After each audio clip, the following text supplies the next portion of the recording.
more than a ceasefire. You can have radical self love because you are already radical self love. Why the body? Humans are a varied and divergent bunch with all manners of beliefs, morals, values, and ideas. We have struggled to find agreement on much of anything over the centuries. I mean, just think how long we argued about gravity and whether the world is shaped like a pizza. But here is a completely non controversial statement I think we have consensus around. You, my dear, have a body. And should you desire to remain on this spinning rock hurling through space, you will need a body to do it. Everything else we think we know is up for debate. Are we spiritual beings? Depends on who you ask. Do humans have souls? Been fighting about that since Aristotle likened the souls of fetuses to those of vegetables. But bodies? Yep, we got those. And given this widely agreed upon reality, it seems to me if ever there were a place where the practice of radical love could be a transformative force, the body ought to be that location. When we speak of the ills of the world, violence, poverty, injustice, we are not speaking conceptually. We're talking about things that happen to bodies.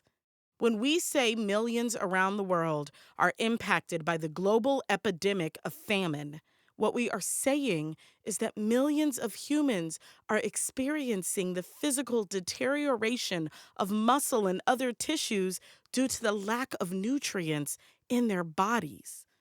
Injustice is an opaque word until we are willing to discuss its material reality, as, for example, the 3 years 16-year-old Khalif Browder spent beaten and locked in solitary confinement in Rikers Island prison without ever being charged for a single crime.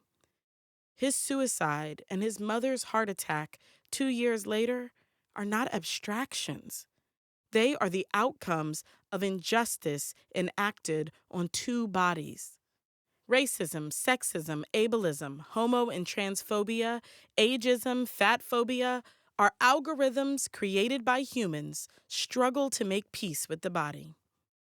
A radical self-love world is a world free from the systems of oppression that make it difficult and sometimes deadly to live in our bodies. A radical self-love world is a world that works for everybody. Creating such a world is an inside-out job. How we value and honor our own bodies impacts how we value and honor the bodies of others. Our own radical self-love reconnection is the blueprint for what author Charles Eisenstein calls the more beautiful world our hearts know is possible. It is through our own transformed relationship with our bodies that we become champions for other bodies on our planet. As we awaken to our indoctrinated body shame, we feel inspired to awaken others and to interrupt the systems that perpetuate body shame and oppression against all bodies. There is a whisper we keep hearing. It is saying we must build in us what we want to see built in the world.